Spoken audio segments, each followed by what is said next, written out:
কেমন আছেন সকলে? আশা করি সকলে খুব ভালো আছেন। শীত গিয়ে বসন্ত দোরগোড়ায়। আমাদের জীবনটাও ঠিক এমন। সুখ দুঃখে ঋতুচক্রে গড়াতে গড়াতে আমরা অপেক্ষায় থাকি আলোর। আর সেই আলোর অপেক্ষায় আমরা বারবার চলে আসি আপনাদের কাছে কিছু আলোর উৎস নিয়ে। আমরা বারবার করে বলতে চাই যে জীবন কখনোই হতাশার নয়। জীবন মানেই সৃষ্টির উৎস। আর যে জীবনে শিল্পের ছোঁয়া থাকে সেই জীবন তো অবশ্যই আশীর্বাদ ধন্য। নমস্কার দর্শক বন্ধুরা, আমি পারমিতা নিউজ লাইভ বাংলা নিবেদিত জীবন যোদ্ধার আরও একটি পর্বে আপনাদের সকলকে স্বাগত জানাচ্ছি। আজকে আমরা এই প্রসঙ্গে আলাপ করব যে কী করে শিল্প আমাদের জীবনকে ভীষণ ভালো রাখতে পারে, সমস্ত প্রতিবন্ধকতার বাধা সকল কিছু এড়িয়ে সে আমাদের আলোর পথ দেখাতে পারে। আমাদের সঙ্গে আজকে আছেন এমনই একজন বিশিষ্ট নৃত্যশিল্পী যাকে আপনারা সকলেই চেনেন। আমাদের সঙ্গে আজকে রয়েছেন নৃত্যশিল্পী শ্রীমতী নিবেদিতা তরফদার, কিন্নারা ডান্স একাডেমির যিনি প্রতিষ্ঠাতা। আসুন তবে আলাপ করে নিচ্ছি আমাদের আজকের নৃত্যশিল্পী, আজকের জীবন যোদ্ধা নিবেদিতাদির সঙ্গে। নমস্কার নিবেদিতাদি। নমস্কার। ভীষণ ভালো লাগছে আজকে তোমাকে আমাদের এই মঞ্চে কাছে পেয়ে। একটু জানতে চাইবো যে এই প্রথমবার তোমার এভাবে একজন জীবন যোদ্ধা হিসেবে আমাদের মঞ্চে আসা, কেমন লাগছে তোমার? ভীষণই ভালো লাগছে। সবচেয়ে প্রথমে তো আমি নিউজ লাইভ বাংলাকে অসংখ্য ধন্যবাদ জানাই, কারণ এরকম একটা এপিসোড নিয়ে কাজ করা যেখানে মহিলারাই প্রাধান্য প্রথম মানে স্টেপে রয়েছে, যে মহিলারা কীভাবে জীবন যোদ্ধায় জীবনের যুদ্ধটাকে আর নারী অতিক্রম যেখানে করে জীবনের আসছে। উৎস বলে আমরা বিশ্বাস করি। একদম তাই। নারী তো শক্তির আধার, তার যুদ্ধ করার ক্ষমতাও প্রচুর। তাই জীবন যোদ্ধা যে নামটা তোমরা দিয়ে এই এপিসোডটাকে তৈরি করেছো, তার জন্য নিউজ লাইভ বাংলাকে তো অসংখ্য ধন্যবাদ, এবং তার সঙ্গে তোমাকেও এবং আমাকে এইভাবে ডাকার জন্য অনেক অনেক ধন্যবাদ নিবেদিতাদি তোমাকেও। আর আমরা সত্যি করে আজকে আমি ভীষণ সবার প্রথমে, আপ্লুত। যেহেতু আমি একটা এপিসোডে এসেছি, একটা প্ল্যাটফর্মে এসেছি, তো প্রথমে আমি আমার গুরুদেরকে প্রণাম জানিয়ে আমি আমার কথা শুরু করব। বাহ। তো নিবেদিতাদি, আমি জানতে চাইবো তোমার কাছে যে ইতিমধ্যে তুমি অনেক টানাপোড়েনের মধ্যে দিয়ে গেছো, মানে বিগত 2-3 বছর মানে ঝড়ের পর ঝড় তোমার উপর দিয়ে গেছে। তো এইখানে দাঁড়িয়ে তোমার নিজেকে একজন যোদ্ধা বলে অবশ্যই মনে হয়? জীবন যুদ্ধ, এই লড়াইটা ঠিক বাহ্যিক লড়াই নয়, একটা অন্তরের লড়াই। নিজের ভিতরে নিজের যে শূন্যতা, ভয়, যে ভাঙ্গন, যে দায়িত্ব, তার সাথে তাকে সাথে করে নিয়ে প্রতিদিনের লড়াই, প্রতিনিয়ত লড়াই চলছে। একটা মানুষ যখন অসুস্থ থেকেও তাকে এগিয়ে যেতে হয়, বা পরিবেশের পরিবর্তনের সঙ্গেও তাকে এগিয়ে যেতে হয়, বা ধরো নিরাপত্তা হারিয়ে গিয়েও তাকে এগিয়ে যেতে হয়, কোনো প্রিয়জন তার প্রিয় মানুষকে হারিয়েও এগিয়ে যেতে হয়। তো সে তো প্রত্যেকটা দিন সে যুদ্ধ করে চলছে না, তো যুদ্ধ তো সাথে আছেই। কিন্তু সত্যি করে কি বলতে কি, এই যুদ্ধ যুদ্ধের কাছে আমরা হার মানি না, কারণ যেখানে শিল্পের ছোঁয়া থাকে আমার মনে হয় আর এই লড়াই করতে শেখায় সেই আমাদেরকে। লড়াইটা, শিল্পকে পথটা কি করে আমরা সুগম করতে পারি সেটা যেন শিল্প আমাদের আলোর মতো দেখিয়ে দেয়। শিল্পকে আঁকড়ে ধরে নিয়েই এই লড়াইটা চালানো যায়। এবং তুমি তো এই শিল্পের স্নেহধন্যা একজন, তো তাই তোমার অভিজ্ঞতা আমরা পৌঁছাতে চাইবো আমাদের দর্শক বন্ধুদের কাছে, যে এই নাচ বা এই নৃত্য তোমাকে কি করে সহায়তা করেছে তোমার এই জীবন যুদ্ধে। দেখো, আমি নাচ যখন আমার জীবনে নানা রকম কঠিন পরিস্থিতি এসেছে, পরিস্থিতিটা কঠিন থেকে কঠিনতর পরিস্থিতি, একটা বাস্তব সত্য যখন আমার সামনে এসেছে, আমি মনে করেছি নাচটাই আমাকে এই কঠিন পরিস্থিতি থেকে মুক্তি দেবে, এবং নিজেকে ঢেলে দিয়েছি সেই শিল্পের মধ্যে, নিজের চর্চাকে বাড়িয়ে তুলেছি। নিজের সৃষ্টিকে আরও সুন্দরভাবে তৈরি করতে শিখেছি, নিজের শিক্ষাকে আরও উন্নতর শিক্ষা নিজেকে শিক্ষিত করতে চেয়েছি, যে আমি গুরুদের কাছে আবার শিখতে শুরু করেছি। তো এইভাবেই আমি আমার জীবন যুদ্ধটাকে এগিয়ে নিতে চলেছি। আচ্ছা দিদি, এই যে নাচ তুমি কি অনেক ছোটবেলা থেকেই নিশ্চয় করছো? ছোটবেলা থেকে ঠিক প্রথাগতভাবে আমার শেখা হয়নি, কারণ নাচ আমি ভালো লাগতো যেখানে আমি থেকেছি, যেখান থেকে আমি বড় হওয়া, আমার মায়ের যেখানে চাকরি করতেন, মায়ের সাথে আমার থাকা, সেখান থেকে সেখানে এই সুযোগটা সেই সময় আমাদের সময়কার ছিল না। তো তারপরে গিয়ে আমি শিখতে শুরু করি বেশ একটু বড় হওয়ার পরেই, ধরো যখন আমি ক্লাস 11-এ পড়ি, তখন আমি গুরুর কাছে শেখা শুরু করি। আচ্ছা, তোমার ছোটবেলা তো কেটেছে উত্তরবঙ্গে। হ্যাঁ হ্যাঁ, তাই তো। তো সেখানে মানে ওখানকারই তুমি স্কুল কলেজে তুমি পড়েছো? হ্যাঁ, আমি নর্থ বেঙ্গলের ইউনিভার্সিটি থেকেই আমার মাস্টার্স করা, এমফিল করা, দুটো ওখান থেকেই করা, এবং শিলিগুড়ি কলেজ থেকে আমি গ্র্যাজুয়েশন অনার্স নিয়ে কমপ্লিট করেছি। এবং নাচটাও তুমি ওখানেই তো করেছো? নাচটা আমি নর্থ বেঙ্গলেই শেখা আমার শুরু।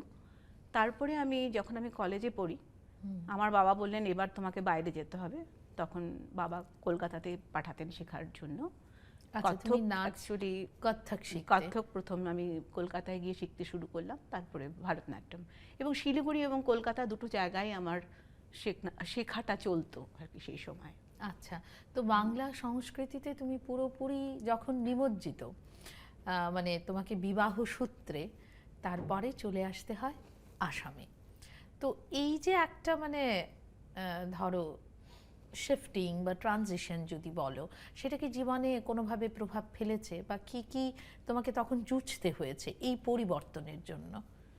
সেটা একটা আমার পরিবর্তনের বিরাট অধ্যায় ছিল বলতে পারি, কারণ সেটা বাংলার থেকে আসাম। কারণ আমি সেই প্রথম আমার বিয়ের পরে প্রথম আসাম আসা, এবং আমি ভাষার প্রবলেম, ভাষা বুঝতে পারি না, তো জায়গার প্রবলেম, শুধু পরিবর্তন মানে কি এক জায়গা থেকে আরেক জায়গায় আসা মানে ঠিকানার পরিবর্তন নয়, সবকিছুই পরিবর্তন। সামাজিক, তোমার পারিপার্শ্বিক সমস্ত কিছু পাল্টে যায়।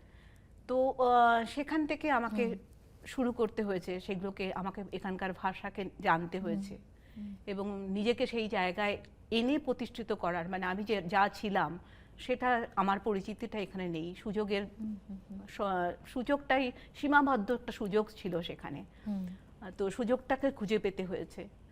তারপর আমি কিভাবে আস্তে আস্তে নিজেকে আমি এখানে একটা আমার কিন্নারাকে প্রতিষ্ঠা করলাম, মানে আমি শেখানো শুরু করলাম, সেটাও আমার একটা চ্যালেঞ্জ ছিল। মানে তোমার বিবাহ জীবন এখানে শুরু হলো আসামে, তারপরে তোমার শিল্পকে যে সেইভাবে তুমি আবার ধারণ করে নিয়ে যাবে, এবং সেটাকেই তুমি, তোমার নেশাটাকেই তুমি পেশা করবে, প্রফেশনালি তখন তুমি ডিল করতে শুরু করবে, সেটা ভাবনাটা তোমার কখন এলো? হ্যাঁ, অ্যাকচুয়ালি আমার এটা সেকেন্ড অপশন ছিল। যদি আমি অ্যাকচুয়ালি সোশ্যালজি অ্যান্ড সোশ্যাল অ্যান্থ্রোপলজিতে মাস্টার্স করি এবং এরিয়া স্টাডিজের উপরে এমফিল করি। আমার যখন বিয়ে হয় তখন আমি শিলিগুড়ি কলেজে পার্ট টাইম, শিলিগুড়ি কালীপদ ঘোষ তরাই বিদ্যালয়ের আমি পার্ট টাইম লেকচারার ছিলাম সোশ্যালজির। তো আমি এমফিল করি এই জন্যই যে আমি কলেজের প্রফেসর হব। আচ্ছা, কিন্তু যখন আমার বিয়ে ঠিক হয়ে গেল আসামে, তো আসামে এসে দেখলাম গুয়াহাটি ইউনিভার্সিটিতে সোশ্যালজি তখন ছিল না সেই সময়। আচ্ছা, তো ডান্সটা তো আমার বরাবর সাথেই ছিল, তো ওটাকেই আমি তখন অ্যাজ এ প্রফেশন হিসাবে আমি নেওয়ার চেষ্টা করলাম। যে আস্তে আস্তে কী করলাম, আমি আমাকে আমার সবচেয়ে আমি তার জন্য থ্যাঙ্কফুল, আমার একজন নেইবার ছিলেন, তো উনি আমাকে বললেন তুমি তো নাচ করো, তুমি কেন ফ্ল্যাটের বাচ্চাদের নাচ শেখাও না? তো এইভাবেই আমার শেখানোর শুরু, ফ্ল্যাটের বাচ্চাদের দিয়ে নাচ শেখানো শুরু। তারপরে আমি ঘুরে ঘুরে ঘুরে ঘুরে একটা জায়গা পেলাম আমার স্কুল তৈরি করার জন্য। তারপরে এইভাবে আস্তে আস্তে আস্তে আস্তে আমার পরিচিতিটা বাড়লো এবং আমার ক্লাস শুরু হলো। এবং তখন কিন্তু আমি ডিপিএস, আমি একটা স্কুলে আমি জব করি না, তারপরে আমি জব পাই। তখন মোটামুটি আমার একটা নাচ, একটা নৃত্যশিল্পী, নৃত্য শিক্ষয়িত্রী হিসাবে একটা পরিচিতি লাভ হয়। আচ্ছা, ধীরে ধীরে এইভাবে আমার যাত্রাটা শুরু হয় আর কি। বাহ। তো এই যে কিন্নরা, যে মানে তার প্রতিষ্ঠাতা তো তুমি, তো সেটা আজকে মানে কত বছর আগে হবে? দেখো, ছোট্ট করে আমি তখন শুরু করেছিলাম 2002-এ বোধহয়। সে অনেকদিন, হ্যাঁ অনেকদিন। তখন অনেকদিন। ছোট ছোট বাচ্চারা, ওই আমার ফ্ল্যাটের বাচ্চারাই আসতো, তারপরে ধীরে ধীরে ধীরে ধীরে বাচ্চারা আসতো, কিন্তু আমি সেইভাবে করতে পারিনি, যেহেতু আমি একটা জব করতাম। জব করার পরে এসে আবার আমাকে ওটা মানে সেই চালাতে হতো। জবটা তো মানে স্কুলের, সেখানে তুমি নৃত্যের একজন প্রশিক্ষক হিসেবে হ্যাঁ তো হ্যাঁ, জয়েন আমি অ্যাজ এ করেছিলে। ভারতনাট্যম টিচারই ওখানে ছিলাম। আচ্ছা আচ্ছা আচ্ছা আচ্ছা। দিদি, আমরা শুনবো তোমার আরো কথা, আরো কাহিনী আমরা তুলে দেবার চেষ্টা করব আমাদের দর্শক বন্ধুদের কাছে। কিন্তু দর্শক বন্ধুরা, এখন আমাদের সময় হয়ে গেছে একটা বিরতি নেবার। কোথাও চলে যাবেন না, আমরা আবারও ফিরছি খুব শিগগিরই।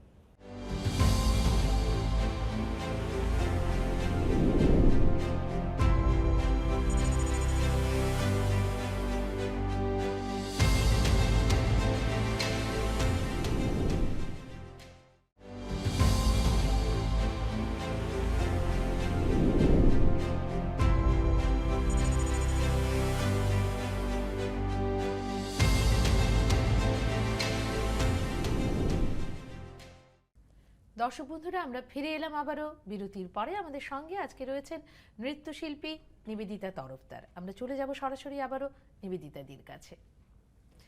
নিবেদিতা দি, তোমার জীবনের একটা বিশেষ তারিখ আমি তোমাকে একটু মনে করাবো। 2023 23শে জুন। 16 বছর তুমি যে স্কুলটাতে নৃত্যের প্রশিক্ষক হয়েছিলে, সেই স্কুল থেকে তোমাকে আচমকাই ইতি টানতে হলো। তোমাকে জানিয়ে দেওয়া হলো যে ভারতনাট্যম নৃত্যের প্রশিক্ষণের আর এই বিদ্যালয়ে প্রয়োজন নেই। একজন নৃত্যশিল্পীর কাছে সেই ধাক্কাটা ঠিক কতটা গভীর হতে পারে আমরা অনুমান করতে পারি, কিন্তু আমরা জানতে চাইব এই পরিস্থিতিটাকে তুমি কি করে ট্যাকেল করলে। এই একটা নামী স্কুল থেকে আমাকে বেরিয়ে আসা, এটা আমার জীবনের একটা বড় ধাক্কা ছিল, যেখানে একটা মোটা অর্থের অঙ্ক ছিল, মানে তোমার স্যালারি হিসেবে। সেটা বলতে পারবো। এখানে একটা পরিচিতিও ছিল আমার, একটা দীর্ঘদিনের একটা পরিশ্রমের বেশি সময়, একটা, হ্যাঁ দীর্ঘদিনের 16 বছর একদম তুমি ওই স্কুলটাতে দিয়েছো। দীর্ঘদিনের পরিশ্রম যে এক মুহূর্তে শেষ হয়ে যাবে, সেটা আমার কাছে একটা বিরাট ধাক্কা ছিল। আমি সহজভাবে এটাকে নিতে পেরেছিলাম না, কারণ যেখানে আমি এত 100% দিয়ে ট্রাই করেছি, 100% দিয়ে আমার সবকিছু দেওয়ার জন্য, তো সেটা আমি সহজভাবে নিতে পারিনি। যেখানে অন্য নাচগুলো, কন্টেম্পোরারি ডান্সগুলো হয়তো রয়ে গেছে, অন্যান্য ক্লাসিক্যাল চলছিল, শুধুমাত্র ভারতনাট্যমটাকে সরিয়ে দেওয়া হলো। তো এই আঘাতটা আমার কাছে ভীষণভাবে, মানসিকভাবে ভীষণভাবে যন্ত্রণাদায়ক হয়ে গেছিল। কিন্তু ধীরে ধীরে আমি বুঝতে পারলাম এটা বোধহয় আমার জন্য ছিলই না। তখন আমি ঘুরে দাঁড়ালাম, যেভাবে এটাই তো শুধুমাত্র একটা প্রতিষ্ঠান দিয়েই তো আমার পরিচিতি নয়, আমার তো নিজস্ব সত্তা রয়েছে, নিজস্ব দক্ষতা রয়েছে, আমি সেটাকে নিয়ে আগ বাড়বো। শুরু করলাম আবার নতুন করে শুরু করা, যেটাকে বলে আমরা ক্লাসটাকে ডেভেলপ করার চেষ্টা করলাম। বাচ্চাদের সাথে, আমি আমার বাচ্চাই বলি ওদেরকে, বাচ্চাদের সাথে আবার জোরদার লেগে পড়া এবং নিজেকে আবার নতুন করে চর্চার মধ্যে নিয়ে আসা, যেটা যখন আমি স্কুলে চাকরি করতাম সেই চর্চাটা সময় আমার হতো না, কারণ সকাল থেকে বিকেল পর্যন্ত আমাকে থাকতে হতো। তো আমি তখন সেই সময়টা পেলাম চর্চার জন্য এবং আমার স্টুডেন্টের সাথে লেগে থাকার জন্য। এইভাবেই আমি ঘুরে দাঁড়ালাম। আর আমি মনে করি এটা আমার ইতি ছিল না, ইতি টানা ছিল না, এটা আমার নতুন যাত্রা শুরু হলো। খুব পজিটিভলি তুমি এই ব্যাপারটাকে হ্যান্ডেল করেছো। আমি দর্শক বন্ধুদের সেটাই বলতে চাই যে আসলে আমরা যে ঘটনাটাকে বলি ইতি টানা, সেটা ইতি নয়, সবকিছুই শেষ হয় আবার নতুন করে শুরুর জন্যে। দিদি খুব পজিটিভলি সেটা বললে, এবং তাই মানে তোমাকে এইভাবে ডাকা, আমন্ত্রণ জানানো যে এই পজিটিভ কথাগুলো যেন আমরা দর্শকদের কাছে তুলে ধরতে পারি। আমি আরও একটা তোমার জীবনের ভীষণ গুরুতর একটা তারিখে যাব, যেটা হয়তো তুমি কখনোই ভুলতে পারবে না। ঠিক 1 বছরের মাথায় 2024 তোমার হাজব্যান্ডের সেই প্রচণ্ড অসুখটা ধরা পড়ল, মারণ রোগ ক্যান্সারে তিনি আক্রান্ত হলেন। তোমার পায়ের তলা থেকে মাটি সরে যাবার উপক্রম। তোমার প্রতিদিনের জীবন সংগ্রাম তখন কেমন ছিল? ঠিক মার্চে 2024-এর মার্চে আমার হাজব্যান্ডের এই রোগটি ধরা পড়ার সঙ্গে সঙ্গে, কিন্তু তার 1 মাস আগে আমার গল ব্লাডার স্টোন অপারেশন হয়েছিল। আচ্ছা। তো তখন আমি মানে পুরোপুরি কিওর না। তো আমি তখন হাজব্যান্ডের সাথে ডক্টরের কাছে যেতে পারিনি, সে একাই গিয়েছিল, কারণ আমার ছেলেমেয়েরা সবাই বাইরে পড়াশোনা করতো। তো হঠাৎ যখন আমাকে এসে বলল আমার এই রোগ হয়েছে, আমি বিশ্বাস করিনি তখন। আরে তুমি ভুল বলছো, মিথ্যে বলছো তুমি আমাকে। তখন বলছে না সত্যি। উনি একাই গিয়েছিলেন ডাক্তারের কাছে? একাই গিয়েছিলেন। তখন আমার কাছে সময়টা একদম থমকে গিয়েছিল, কিন্তু জানি এখন আমাকে দায়িত্বটা নিতে হবে, কারণ ছেলে মেয়ে নেই কাছে, আর ও কাউকে জানাবেও না, ছেলে মেয়েকেও জানাবে না, আত্মীয় স্বজনদেরও জানাবে না। আমি সঙ্গে সঙ্গে ঠিক করলাম আমি তোমাকে টাটা নিয়ে চলে যাব। সঙ্গে সঙ্গে টিকিট কাটতে দিয়ে দিলাম আমি শোনার পরে। তো সঙ্গে 26-এ ডক্টর, এখানকার ডক্টর ডেকেছিলেন। 26-এ যখন ডক্টর আমার সেদিন আমি সঙ্গে গিয়েছিলাম, তখন বললেন রিপোর্টটা পাওয়ার পর, তখন পজিটিভলি বায়োপসি রিপোর্টটা পেলো। তখনও পাইনি যে বায়োপসি যেখানে থেকে ছিল রিপোর্টটা ওরা দিতে দেরি করছিল। তখন ডক্টর ওখানে ফোন করলো, তখন ডক্টর বললেন যে ম্যালিগন্যান্ট মেলানোমা। তখন ডক্টর বললেন এটা তো তাহলে আপনাদের বাইরে চলে যেতে হবে, আর পারলে আজকে রাতেই বাইরে চলে যান। দিয়েছিলেন বা না, কোনো স্টেজ তো থাকে, তখন ওরা কোনো কিছু সময় দেয়নি। তো আমি ডক্টরকে বললাম আমি আমার কালকেই টিকিট কাটা আছে, আমি টাটা বম্বেতে মুম্বাই টাটা ইনস্টিটিউটে যাচ্ছি। তো পরের দিন আমরা ভোরবেলা চলে গেলাম। ছেলে মেয়ে জানে না, ছেলে মেয়ে ফোন করে যাচ্ছে, তো আমরা ফোন হাজব্যান্ড বলছি সুইচ অফ করে রাখো, মানে উনি কিছুতেই ছেলেমেয়েকে জানাবেন না বলে স্থির করেছেন। তারপর তো টাটাতে গিয়ে ট্রিটমেন্ট শুরু হলো, ওখানে ধরা পড়লো আর কি 4th স্টেজ। তখন 4th স্টেজ? হ্যাঁ, তো ইমিডিয়েট অপারেশন করতে হবে বললো। তো সেই সময়টা আমার ছেলে মেয়েকে তো জানানোই দরকার, কিন্তু ছেলে যখন বম্বেতেই পড়তো, মুম্বাইতেই ও ফিল্ম সিটি উইসলিগুন ইন্টারন্যাশনালে পড়তো, তো ওকে ওর টিচারকে জানানো হয়েছে, HOD যে ছিলেন ওনাকে জানানো হলো, উনি আমার ছেলেকে জানালেন। তো এইভাবে তো শুরু হলো, ট্রিটমেন্ট শুরু হলো। তখন আমি ভাবলাম যে আমাকে তো ভেঙে পড়লে চলবে না, কারণ আমাকে এই দায়িত্বটা নিতে হবে, ট্রিটমেন্টের পুরো ব্যাপারটা আমাকে দেখতে হবে। তো শুরু হলো সারা শুরুর দিকটাতেই 4th স্টেজ, মানে যেখানে একদম কিংকর্তব্য বিমূঢ় একটা অবস্থা। তো ভাগ্যক্রমে মানে ওরা 1 মাসের মধ্যেই অপারেশনের ডেটটা দিয়ে দিল। অপারেশনও হলো, ভালো হলো, অনেকটাই সুস্থ হয়ে গেল। কেমো চলতে শুরু করলো, 4 মাস বেশ ভালোই ছিল প্রতিনিয়ত। তখন তুমি মুম্বাইতেই থেকে গেলে? মুম্বাইতেই আমি আছি, মুম্বাইতেই রয়ে গেছি, কারণ আমার স্কুল তখন চালাতো আমার স্টুডেন্টরা, এই জন্য আমি অনেক প্যারেন্টস আর আমার স্টুডেন্টদের প্রতি বহুত কৃতজ্ঞ। সেই সময়টা ওরা আমাকে এত বেশি সাপোর্ট করেছে, এবং এখনো পর্যন্ত ওরা আমাকে সাপোর্ট করে চলে। তো ওরা বললো ম্যাম তুমি থাকো, আমরা স্কুলটাকে চালাবো। ওরা তখন আমার সিনিয়র স্টুডেন্টরা স্কুলটা চালাতে থাকলো, প্যারেন্টসরা এসে স্কুল খুলতো, স্কুল চলতো। তারপর তো ওদেরও তো পড়াশোনা আছে, পরীক্ষা আছে। তো আমার হাজব্যান্ডের ওইভাবে অপারেশন শেষ হলো। তখন আমি অনলাইন বললাম আমি এখন থেকে, যখন ও যে বললেন না অসুস্থ অবস্থায় আমি নাচ করি কিনা, তখন আমি ওনাকে বিছানায় রেখে সেটাই মানে আমি ওষুধ দিয়ে ভাবছিলাম যে কখনো ওরকম মনে হয়েছে কোনো একটা রাত তুমি হয়তো রাতের পর রাত হসপিটালে জেগে কাটিয়েছো, পাশে দাদা শুয়ে আছেন, সেই সময়ে নাচ তোমার কাছে ধরা দিয়েছে? একদম, কারণ সেই সময় আমার একটা এখানে ওয়ার্কশপ ছিল, আমি অর্গানাইজ করি ওয়ার্কশপ প্রতি বছর একটা করে, ভারতনাট্যমের ওয়ার্কশপ। সেখানে বড় বড় গুরুরা আসেন বাইরের থেকে। তো দিল্লি থেকে গুরুজি আসার কথা ছিলেন, তো ওই ওয়ার্কশপটা তো আমি কন্ডাক্ট করে ফেলেছি অলরেডি, তো আমাকে করতেই হবে ওটা। আমি ছেলেকে রেখে আমি চলে আসলাম যে আমাকে এই ওয়ার্কশপটা করতে হবে। 4 দিন ওয়ার্কশপ করে আবার ফিরে গেলাম। এইভাবে মানে নাচটাকে নিয়েই তখন ছিলাম। তারপরে শুরু হলো আমাদের অনলাইন জাজমেন্ট। আচ্ছা, অনলাইন জাজমেন্ট, ওনাকে ওই অবস্থার মধ্যেই আমি ল্যাপটপ চালিয়ে অনলাইন জাজমেন্ট করছি। তো তখন তোমার মনে হচ্ছে যে এই নাচটা তোমাকে ভেতর থেকে শক্ত করছে, অনেক শক্তি দিচ্ছে? নাচটাই আমাকে শক্তি দিয়েছিল। আর উনি বলতেন তুমি করো, তুমি এটাতে ভালো থাকবে। উনি শুয়ে শুয়ে দেখতেন আমি করছি এগুলো, উনি ভালো পেতেন তখন। আর সত্যি তো। কখনোই কখনোই মানে আমাকে অন্য কিছু করতে দেয়নি, বলে সবসময় বল তুমি তোমার নিজের জিনিস নিয়ে থাকো। তো উনি খুশি হতেন যখন উনি শুয়ে আছেন, ওনাকে যত্ন করছি, তার মধ্যে মাঝে মধ্যে গিয়ে ওনাকে খাবার দিচ্ছি, মেডিসিন দিচ্ছি, কিন্তু তার ভিতরেও আমি নাচটাকে করছি। উনি খুশি হতেন, আমি বুঝতাম তখন। আর ঠিক তাই। আমরা একটু দর্শক বন্ধুদের কাছে যাব, যে শিল্প আমাদের এভাবেই ভালো রাখে, এবং আমাদের আশেপাশের কেউ যদি পরিবার পরিজন অসুস্থ হন বা কোথাও তাদের কোনো সমস্যা হয়, আমাদের শিল্পই কিন্তু সেভাবে সেখানে একটা প্রচ্ছন্ন স্নেহের ছোঁয়া কিন্তু তৈরি করে দেয়। কারণ তারা বোঝেন যে আমার পাশের মানুষটা ভালো থাকলে আমিও ভালো থাকব। দর্শক বন্ধুরা, আমরা এখন নিয়ে নেব একটা ছোট্ট বিরতি।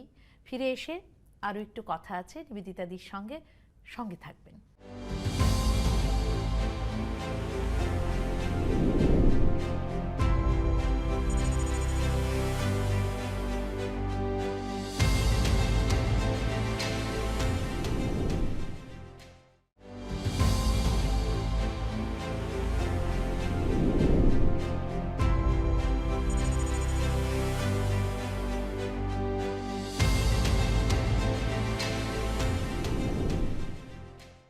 দর্শক বন্ধুরা, আমরা ফিরে এলাম আবারও বিরতির পরে। আমাদের সঙ্গে রয়েছেন একজন প্রচণ্ড সাহসী, প্রচণ্ড লড়াকু একজন মহিলা। নিবেদিতাদির কাছে আবারও ফিরে যাচ্ছি। নিবেদিতাদি, মাত্র 7 মাসের মধ্যে একটা প্রাণবন্ত মানুষ, তোমার সবচাইতে প্রিয় মানুষ, তোমাকে ছেড়ে চলে গেলেন। এই যে শোক, এই শোকটা যে তুমি কাটিয়ে উঠে আবার ফিরে এলে, আমরা দেখতে পেলাম সেই নিবেদিতাদিকে আবারও সেই লাল টিপে, আবারও সেই কাজল মাখা, আবারও সেই নৃত্যশিল্পী নিবেদিতাদি। সেই নিবেদিতা কি নতুন কোনো নিবেদিতা ছিল? একদমই না, কারণ নতুন করে নিবেদিতা বলতে হলে মানে সেই সাহসটা বোধহয় আমার হাজবেন্ডই জগিয়েছে। কারণ উনি যেভাবে আমাকে দেখতে চাইতেন, আমার ছেলেমেয়েরা যেভাবে আমাকে দেখতে চাইতেন, এবং আমরা চাইতো। তোমাকে যেভাবে দেখতে হ্যাঁ, চাইতাম, এবং আমার শুভাকাঙ্ক্ষীরা যেভাবে দেখতে চাইতো, আমি সেইভাবে আবার নিজেকে সেইভাবে ফিরিয়ে আনতে ইউ আর চেষ্টা সাচ এ করেছি। Brave women, we must say. নিবেদিতাদি, এত কিছু পেরিয়ে আসার পরে তুমি তোমার নাচ, তোমার শিল্প তোমাকে আবার সেই জায়গাতেই কিন্তু ধরে রেখেছে, এবং সেটা তোমার শিল্পের জন্যই সম্ভব হয়েছে যে আমরা এখনো সেই নিবেদিতাদিকে ফিরে পাচ্ছি সেটাই। এবং আরো বেশি করে ফিরে পেতে চাই। দর্শক বন্ধুরা, আমরা জানি একটা আবেগঘন মুহূর্ত এই মুহূর্তে আমাদের তৈরি হয়েছে। হয়তো দিদির চোখে জল চলে এসছে, কিন্তু এই জল কিন্তু কখনোই দুর্বলতার লক্ষণ নয়। এই কান্না আমাদের বারবার করে বলতে শেখায় যে আমরা কি করে জীবনের যুদ্ধগুলো লড়ব এবং কখনোই কখনোই হার মানব না। আমাদের কাছে সময় ফুরিয়ে আসছে। নিবেদিতাদি, খুব ভালো একটা সময় কাটিয়েছি তোমার সঙ্গে। আমিও অনেক কিছু জানতে পারলাম, অনেক কিছু আমাদের বন্ধুদের জানাতে পারলাম যে কি করে আমরা ভালো থাকতে পারি দুঃসময়েও। এখন তোমার সঙ্গে একটা খেলা রয়েছে, র্যাপিড ফায়ার। তোমাকে আরেকটু গভীরভাবে জানতে আমি কয়েকটা প্রশ্ন করব। তুমি তৈরি? একদম। আমি জানতে চাইবো নিবেদিতাদি, তোমার ইন্সপিরেশন কি? আমার মা। শিল্প? শিল্প হচ্ছে ধৈর্য, শৃঙ্খলা, বাহ। জীবনের রং তোমার কাছে কি? উচ্ছ্বাস। উচ্ছ্বাস, বাহ বাহ, ভীষণ সুন্দর কথা। আর তোমার স্বপ্ন কি? স্বপ্ন নর্থ ইস্টে, মানে উত্তর পূর্ব ভারতে, মানে আমাদের জায়গায়, আমাদের আসামে এমন একটা একাডেমি হোক যেখানে ডান্স নিয়ে কাজ করা হবে, পড়াশুনো করা হবে। অবশ্যই হবে।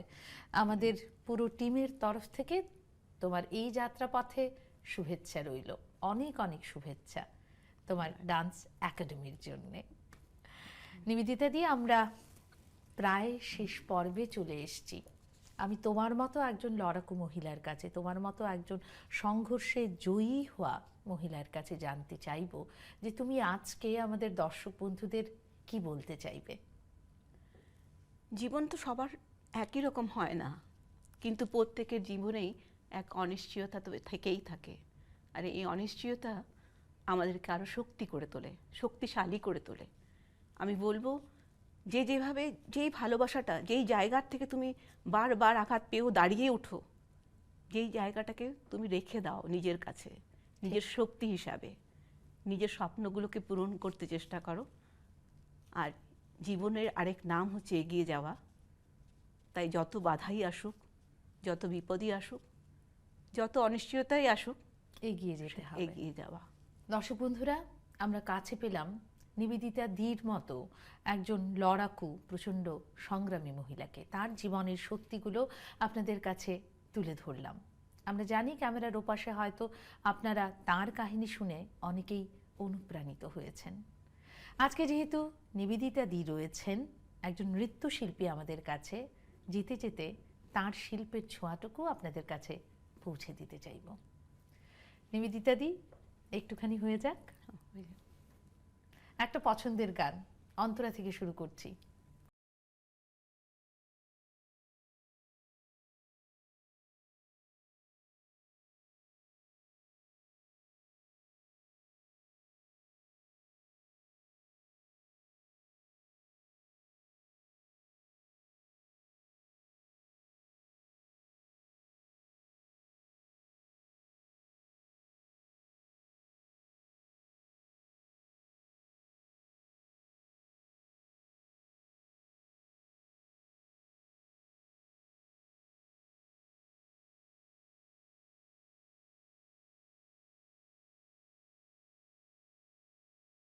আলোয় আলোয় এই আকাশে আমার মুক্তি, আলোয় আলোয়। দর্শক বন্ধুরা, এই আলোর পথ ধরেই আজ তবে বিদায় নিচ্ছি আপনাদের কাছ থেকে। দেখা হবে আবারও শিগগিরই পরবর্তী পর্বে। ভালো থাকুন সকলে।